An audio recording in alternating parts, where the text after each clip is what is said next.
நானி ஒரு கருணை இல்லாத போலீஸ் அதிகாரியாக இருக்கிறார்.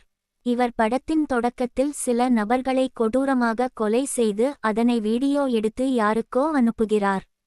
அதற்கு பின் தான் செய்த கொலை வழக்கை அவரே விசாரிக்கிறார்.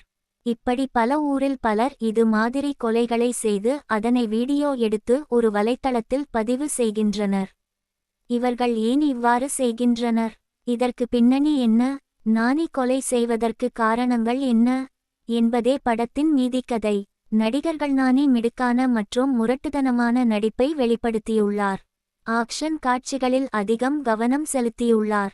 ஸ்ரீநிதி ஷெட்டி அழகான மற்றும் அளவான நடிப்பை வெளிப்படுத்தியுள்ளார். குறிப்பாக கிளைமாக்ஸ் ஆக்ஷன் காட்சியில் ஸ்கோர் செய்துள்ளார்.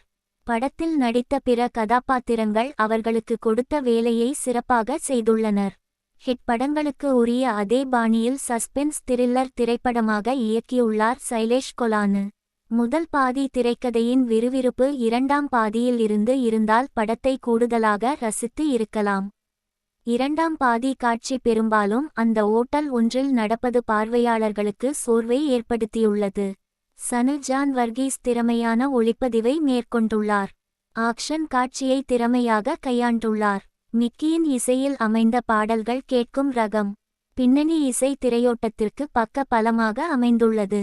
ஸ்டன்லி விட்டேகர் இயக்கிய சண்டை காட்சிகள் அபாரம் மற்றும் கிளைமேக்ஸ் காட்சியில் அமைந்த சண்டை காட்சிகளுக்கு மிகப்பெரிய பாராட்டுகள். வால் போஸ்டர் சினிமா நிறுவனம் இப்படத்தை தயாரித்துள்ளது.